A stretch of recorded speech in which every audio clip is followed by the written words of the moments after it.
आज के इस वीडियो में हम लोग PHP का यूज करके एक वेदर एप्लीकेशन बनाने वाले हैं, जिसके अंदर आप किसी भी स्पेसिफिक सिटी का जैसे ही नाम एंटर करेंगे तो उस स्पेसिफिक सिटी का पूरा वेदर का डिटेल आ जाए। यानी वहां का टेम्परेचर क्या है, आसमान में बादल छाया हुआ है, धूप निकल रही है या फिर आसमान क्लियर है, ये सारी चीजें आप उसमें देख पाएंगे। और वीडियो के एंड में इसका सोर्स कोड भी आपको प्रोवाइड कराएंगे ताकि आप भी इसको प्रैक्टिकली वे में कर पाए। सो फ्रेंड्स, अगर आप चैनल पे नए हैं तो प्लीज चैनल को सब्सक्राइब जरूर करें, क्योंकि मैं इस चैनल पे ऐसे ही प्रोजेक्ट्स लाते रहता हूं ताकि आप भी इन प्रोजेक्ट्स को इंप्लीमेंट करके आप भी अपने कॉन्फिडेंट को बूस्ट कर पाए। सो फ्रेंड्स, आइए बिना किसी देरी के अपने कंप्यूटर की स्क्रीन पे चलते हैं और वीडियो को शुरू करते हैं। ये बड़ी अच्छी बात कही आप। सो फ्रेंड्स, अब मैं आ चुका हूँ अपने कंप्यूटर की स्क्रीन पे और मैंने यहाँ पे एक टेम्पलेट बनाया जिसके अंदर हम टेम्परेचर, उस जगह का नाम, मान लिया कोई भी सिटी हम यहाँ पे एंटर करेंगे तो उस सिटी का जो भी वेदर का इंफॉर्मेशन होगा वो तो आएगा, उसके साथ साथ उस सिटी का नाम भी आ जाएगा, फिर कौन से डेट को हम उसको सर्च करें वो, और वहाँ पे वेदर का क्या मतलब, जैसे कि बादल छाया हुआ होता है तो यहाँ पे क्लाउडी लिखा आएगा, अगर यहाँ पे मतलब क्लियर रहेगा तो क्लियर लिखा आएगा, यानी धूप खिला रहेगा तो क्लियर आएगा, और उसी टाइप के इमेजेस आएंगे। इस तरीके से मैंने एक टेम्पलेट बनाया हुआ है। इसका सोर्स कोड आपको वीडियो के एंड में मैं दे दूंगा। तो उसके बाद अब क्या करते हैं, ये सारा डेटा अभी स्टैटिक है, इसको हमें डायनेमिक बनाना है। मेन काम हमारा ये होने वाला है कि इसको हम कैसे डायनेमिक बनाएं, यानी वेदर का जो API है उसको कॉल करके हम वेदर का जो भी डेटा होगा, किसी भी स्पेसिफिक जगह का जो भी डेटा होगा उसको कैसे गेट करते हैं। तो सिंपली उसके लिए आपको कुछ नहीं करना, आपको जाना है वेदर API को। आप जैसे ही सर्च करते हैं तो उसके बाद यहाँ पे आपको ये जो वेबसाइट दिख रही है openweathermap.org, इसमें चले जाना है और सिंपली आपको रजिस्टर कर लेना है। रजिस्टर करने के बाद, जैसे मैंने रजिस्टर किया था तो मेरा ये लॉगिन है ऑलरेडी। लॉगिन होने के बाद मैं सिंपली यहाँ पे जाता हूँ और माई API की, इस पे जैसे ही मैं क्लिक करता हूँ तो मुझे मेरा API की दिखाई देता है। बस मुझे ये API की चाहिए होगा, बाकी सारा कोड हम इसमें करने वाले हैं। तो आइए सिंपली हम क्या करते हैं, मैंने यहाँ पे इंडेक्स पेज पे ये टेम्पलेट बनाया है। जो भी हमें ये टेम्पलेट दिखाई दे रहा है ये मैंने इंडेक्स पेज पे बनाया हुआ है। उसके बाद ये हमने उस API की को, जैसे मैंने रजिस्टर किया तो मुझे एक API की मिला, उसको मैंने यहाँ पे रख लिया और उसको इस वेरिएबल में स्टोर करा दिया। और जिस भी सिटी का नाम हम सर्च करेंगे उसको सिटी नाम के वेरिएबल में स्टोर करा देंगे। और फिर जाके ये जो URL है, मेन यही URL आपका काम में आने वाला है। इस URL को मैंने एक फंक्शन बनाया हुआ है api.php नाम की एक फाइल में। यहाँ पे इसमें मैंने गेट वेदर नाम से एक फंक्शन बनाया है। ये जो फंक्शन है बेसिकली, इस फंक्शन में मैं URL को पास कर रहा हूँ और यही URL इस सारे जो फंक्शंस है, ये कर्ल के फंक्शंस है, ये बेसिकली डेटाबेस, ये सारे कर्ल के फंक्शन है। ये सारे फंक्शंस हमें API को कॉल करने में हमारी मदद करते हैं। सबसे पहला फंक्शन होता है curl_init, ये स्टार्टिंग फंक्शन होता है और क्लोज करना। कोई चीज़ अगर हमने स्टार्ट किया है तो उसको क्लोज भी करना पड़ता है। जैसे आपने देखा होगा कि आप जब MySQL में डेटाबेस को कनेक्ट करते हैं तो डेटाबेस कनेक्ट होने के बाद फिर लास्ट में हम क्लोज का भी एक फंक्शन यूज़ करते हैं, यानी कनेक्ट होने के बाद हमारा प्रोग्राम क्लोज करना है हमें, यानी हमारा डेटाबेस का कनेक्शन अब बिल्ड हो चुका है तो उसके कोडिंग को, उसके रन को एंड करने के लिए हम वो चीज़ करते हैं। सिंपली इसमें भी वही होता है। हम जैसे curl_access करते हैं तो इसके अंदर रिस्पॉन्स के अंदर अगर कोई भी डेटा आता है, अगर सक्सेसफुली डेटा आता है तो भी इसमें आएगा, और अगर कोई एरर आता है तो भी इसमें आएगा। उसके बाद उसको JSON में डिकोड करके हम यहाँ से रिटर्न करा देते हैं। और सिंपली हम इंडेक्स पेज में इस फंक्शन को कॉल करने वाले हैं। यहाँ पर ये जो फंक्शन है इसको हमने यहाँ पे कॉल किया। कॉल करने के बाद इसमें डेटा को स्टोर करा लिया। अब इस डेटा को हम प्रिंट करके देखते हैं कि क्या हमारा डेटा सक्सेसफुली आ रहा है या नहीं। अब जैसे मैं इसको रिफ्रेश करूँगा तो अगर डेटा आएगा तो सक्सेसफुली, मुझे ये देखिए, ये सारा डेटा मुझे दिखाई दे रहा है, यानी हमारा जो API है वो सक्सेसफुली वर्क कर रहा है। फ्रेंड्स, आप टेंशन मत लीजिए, मैं ये जो सारा सोर्स कोड है आपको दे दूंगा, आपको डाउनलोड करके आप उसको अच्छे से रन कर पाएंगे, कोई दिक्कत नहीं आने वाली है। इस API की को भी मैं आपको दे दूंगा। तो अब क्या करते हैं, सारा डेटा तो हमारा आ चुका है। अब इस डेटा को हम यहाँ पे जो भी स्टैटिक चीज़ें दिखाई दे रही है इसको डायनेमिक बनाना है। तो सबसे पहले ये जो सिटी है इसका नाम चेंज करेंगे। इसका नाम चेंज करने के लिए हम सिंपली यहाँ पे लिखेंगे PHP का टैग $data और डेटा के अंदर अब देखते हैं ये सिटी नाम का वेरिएबल किस नाम पे आ रहा है, यानी हमने नोएडा सर्च किया था। अब नोएडा हमारा कहाँ पे लिखा हुआ आ रहा है, नोएडा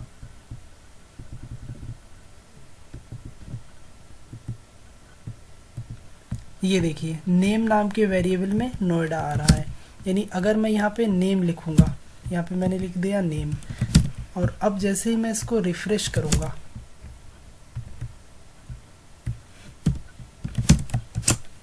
अब मैंने इसको रिफ्रेश किया तो मुझे यहाँ पे नोएडा ही दिखाई दिया।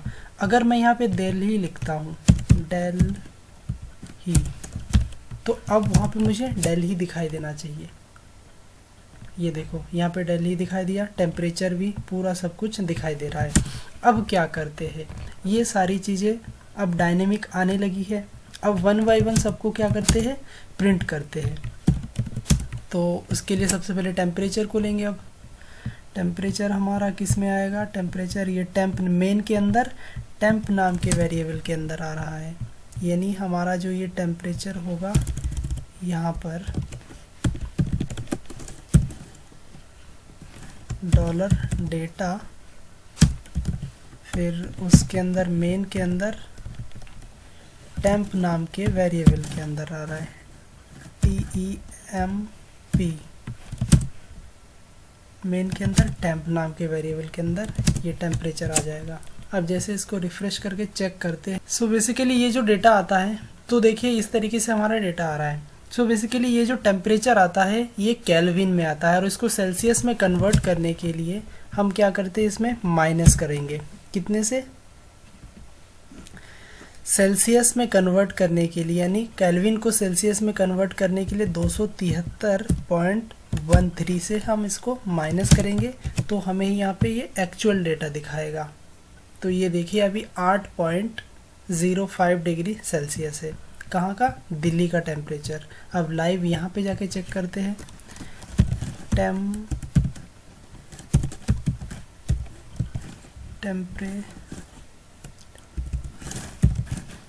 Temperature of Delhi. तो ये देखिए गूगल में भी लगभग 9 डिग्री सेल्सियस दिखा रहा है। तो ये दिल्ली के अलग अलग जगह का अलग अलग टेम्परेचर होता है, तो उस हिसाब से मुझे यहाँ पे दिखाई दे रहा है। यानी हमारा जो भी टेम्परेचर आ रहा है वो सही आ रहा है। उसके बाद क्या करते हैं, ये जो क्लियर लिखा हुआ है इसको भी चेंज करेंगे। विंड की स्पीड, ये जो डेट आ रहा है, ये सारी चीज़ें हम यहाँ पे चेंज करने वाले हैं। तो सिंपली दोबारा क्या करते हैं, इसको प्रिंट करके देखते हैं। इसको प्रिंट किया। अब हमें क्या चाहिए, जहाँ पे हमारा वेदर का डेटा आ रहा है, यहाँ पे टाइम, ये डेट आ रहा है, इसको चेंज करते हैं। यहाँ पे ये जो डेट है इसकी जगह पे मुझे डालना है डॉलर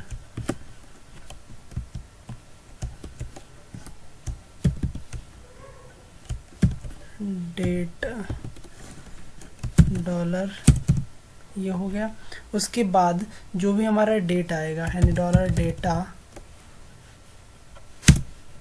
डेटा के अंदर अगर हम dt पास करेंगे, ऐसे dt पास कर दिया, तो ये जो डेट होगा वो ऐसे दिखाई देगा, जो कि ये सेकंड्स में है। तो इसको हमें कन्वर्ट करना पड़ेगा। तो इसको कन्वर्ट करने के लिए सिंपली हम क्या करेंगे, इस पूरे को ऐसे यहाँ से कॉपी कट कर लेते हैं, और यहाँ पे डेट का एक फंक्शन होता है PHP में, जिसमें इसमें हम क्या क्या देखना चाहेंगे, हम इसमें देखने चाहेंगे डे और मंथ, और इसके यहाँ पे हमने ऐसे पास कर दिया, तो ये हमें डेट को हमें शो करा देगा। अब उसके बाद क्या करते हैं, और जो भी चीज़ें हैं जैसे कि विंड स्पीड, यहाँ पे विंड वेदर के अंदर यहाँ पे आइकन मिल जाएंगे हमें।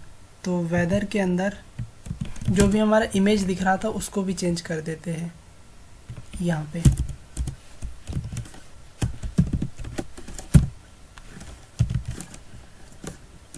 डेटा वेदर के अंदर 0 के अंदर, वेदर के अंदर 0 के अंदर आइकन को ऐसे, ये आइकन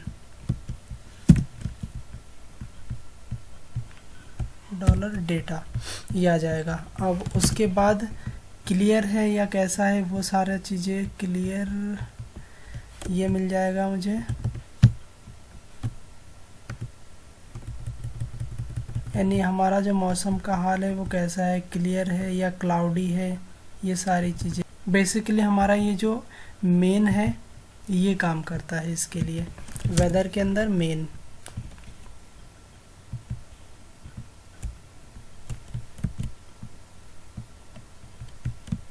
वेदर के अंदर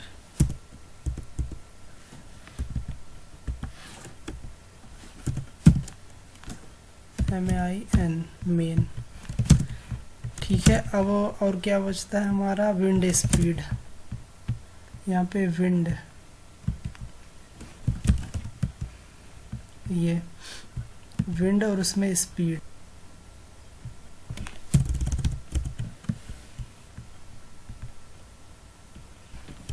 विंड और उसकी स्पीड,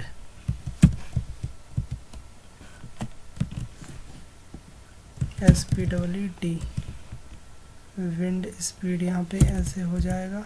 ठीक है, अब और क्या बचा है हमारा, सारी चीज़ें हम शायद डायनेमिक कर चुके हैं। हाँ अब ठीक है, अब इसको एक बार ज़रा देखते हैं कि हमारा किस तरीके से दिख रहा है। ये देखिए कुछ इस तरीके से दिख रहा है, लेकिन हमारा यहाँ पे कुछ एरर आ रहा है। तो इसमें एरर क्या है देख लेते हैं। लाइन नंबर 38 पे कुछ एरर है। ये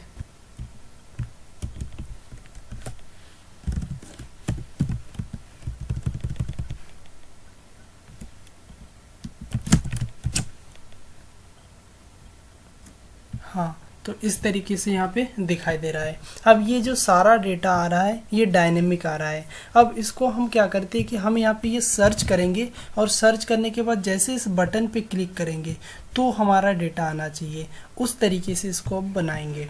अब उसके लिए यहाँ पे जो विंड स्पीड 0 आ रही है, पता नहीं ऐसा क्यों आ रहा है, क्योंकि विंड की स्पीड तो कुछ ना कुछ तो होगी।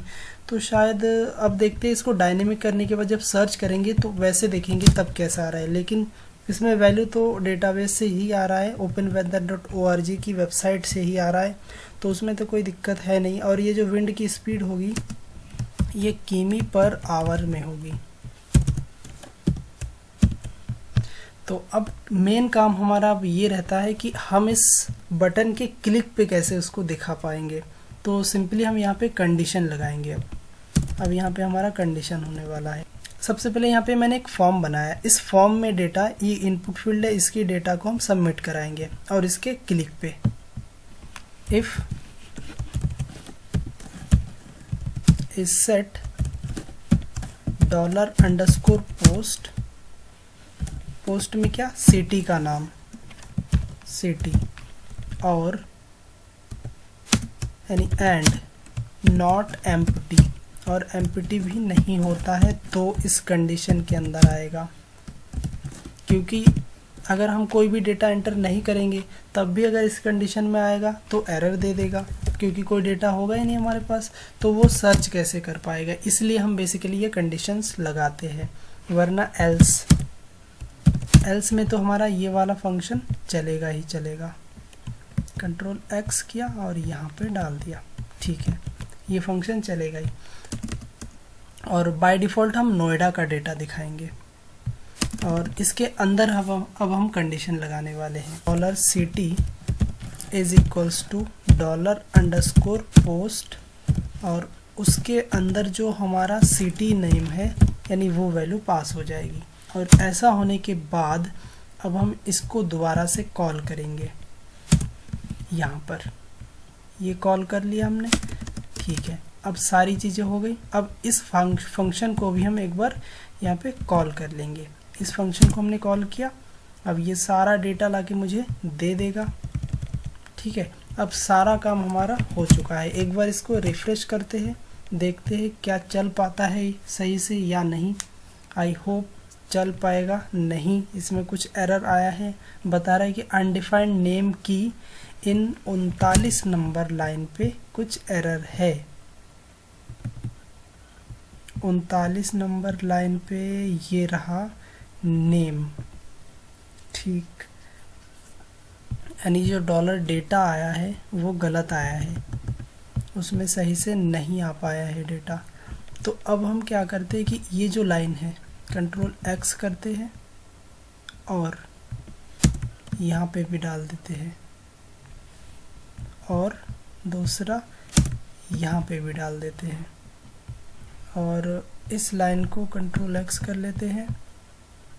यानी किस लिए आया था कि ये जो डेटा है ना, इसमें वो एल्स कंडीशन में आ रहा था, क्योंकि पोस्ट में है नहीं डेटा, तो इसमें आ रहा था। तो यहाँ पे वो स्पेसिफिक डेटा उसे नहीं मिल पा रहा था। तो अब एक बार रिफ्रेश करके देखते हैं। अब देखिए सब कुछ सही चल रहा है। और हमने यहाँ पे बाय डिफ़ॉल्ट में सिटी क्या रखा था, दिल्ली रखा था। अब यहाँ पे बाय डिफ़ॉल्ट हम नोएडा रखेंगे तो हमारा डेटा जो है नोएडा का दिखाएगा।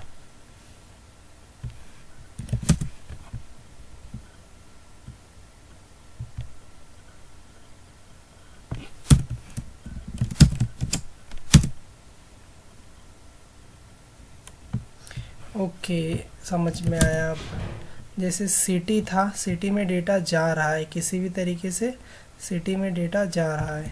अब हम एक बार हार्ड रिफ्रेश करते हैं, ऐसा किया।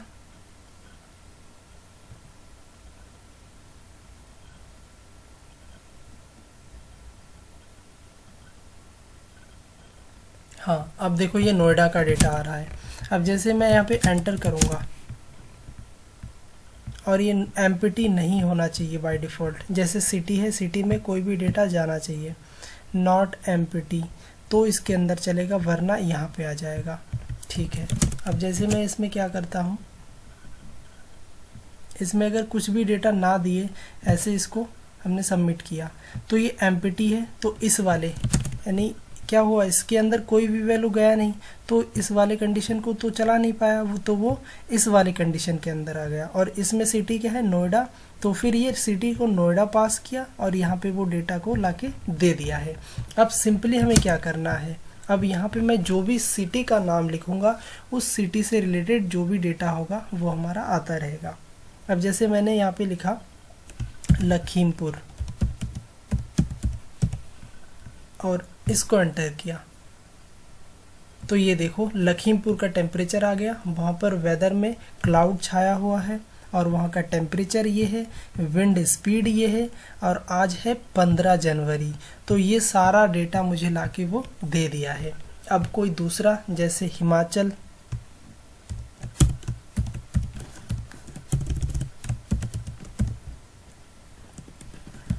हिमाचल एंटर किया।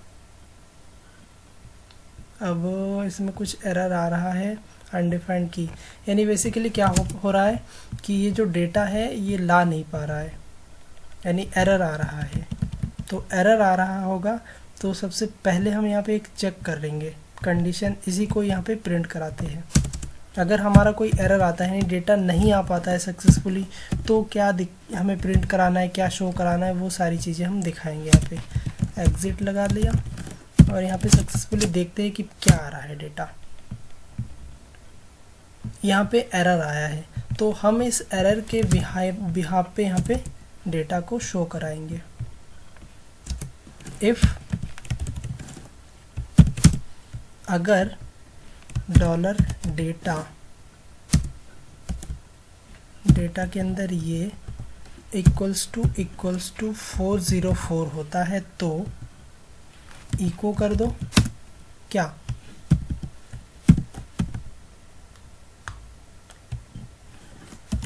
नो डेटा फाउंड, और यहाँ से एग्ज़िट कर दो। एग्ज़िट करेंगे तो क्या होगा कि हमारा प्रोग्राम आगे नहीं चलेगा, यानी नीचे का जो भी कोड होगा वो नहीं चलेगा। अब जैसे मैं इसको रिफ़्रेश करूँगा तो कहेगा कि नो डेटा फाउंड। अब जैसे मैं इसको रिफ़्रेश किया तो देखिए यहाँ पे कह रहा है कि नो डेटा फाउंड, लेकिन हमारा वो टेम्पलेट नहीं दिख रहा है, हमें वो टेम्पलेट भी दिखाना है। तो अब हम क्या करेंगे, उस टेम्पलेट को दिखाने के लिए हमें क्या करना चाहिए, हमें आगे का कोड भी रन कराना पड़ेगा। तो वैसा तो हम कर नहीं सकते, तो अब हमें क्या करना पड़ेगा, यहाँ पे ना एक href बनाना पड़ेगा इस तरीके से, और यहाँ पे हमें वो URL देना पड़ेगा कि आप यहाँ पे जा सकते हैं।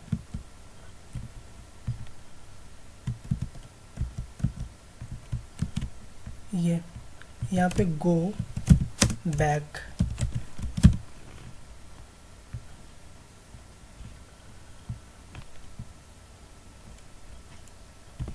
और गो बैक में हम ये वाला URL डाल देंगे।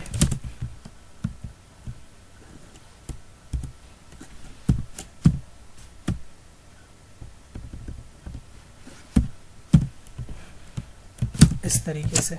अब जैसे मैं रिफ़्रेश करूँगा तो यहाँ पे गो बैक जाने के लिए कह रहा है, तो मैं यहाँ पे आ जाऊँगा दोबारा इसी पेज पे।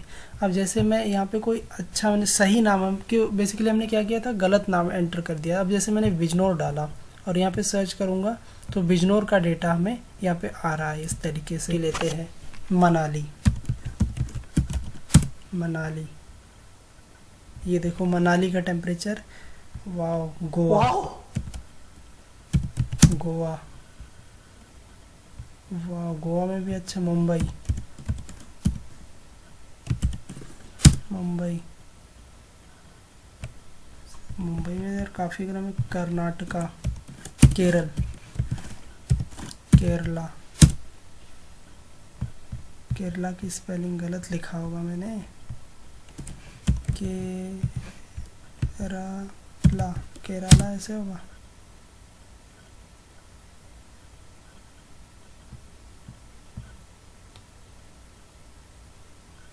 केरला का आ गया। तो इस तरीके से आप किसी भी स्टेट का नाम लिखेंगे तो वहाँ का डेटा, किसी भी सिटी का नाम लिखेंगे तो वहाँ का डेटा आप इसमें फाइंड कर पाएंगे। तो आई होप ये वीडियो आपको बहुत अच्छा लगा होगा, आप भी इस वीडियो को स्टेप बाय स्टेप फॉलो कर पाए होंगे। और आपको अगर कोई भी डाउट होता है तो प्लीज़ कमेंट में ज़रूर बताएं, और अगर कमेंट में नहीं बताते तो आप इंस्टाग्राम पे भी डायरेक्ट DM कर सकते हैं, या फिर हमारे टेलीग्राम पे मैसेज करके भी पूछ सकते हैं। मैं आपको आपके डाउट से रिलेटेड रिप्लाई ज़रूर दूंगा। और वीडियो अच्छा लगे तो एक लाइक ज़रूर करें, और अपने फ्रेंड्स के साथ, अगर आप कॉलेज में पढ़ रहे हैं तो अपने फ्रेंड्स के साथ इस वीडियो को ज़रूर शेयर करें, क्योंकि कॉलेज के टाइम पे अगर आप ऐसे प्रोजेक्ट्स बनाते हैं तो आपके अंदर बहुत ही ज़्यादा कॉन्फिडेंस बूस्ट होता है कि हाँ, मैंने भी एक ऐप बनाया है, मैंने भी एक वेबसाइट बनाई जिसमें हम वेदर को, किसी भी जगह का वेदर हम फाइंड कर सकते हैं। ये आपके अंदर एक बहुत ही बड़ी क्वालिटी हो जाएगी अगर आप कॉलेज टाइम पे पढ़ रहे हैं। तो अगर आप अभी कॉलेज के first year, second year, third year में है तो आपके लिए ये प्रोजेक्ट बनाना एक बहुत ही बड़ी बात है अपने आप में। तो इस वीडियो को शेयर ज़रूर करें, और चैनल पे नए हैं तो चैनल को सब्सक्राइब ज़रूर करें। और इस पूरे सोर्स कोड को मैं आपको डिस्क्रिप्शन में इसका लिंक दे दूंगा, आप वहां से इसको डाउनलोड करके भी आप अपने सिस्टम में रन कर सकते हैं। सो फ्रेंड्स, आज के लिए बस इतना ही। I will see you next time. Till then keep learning and keep smiling.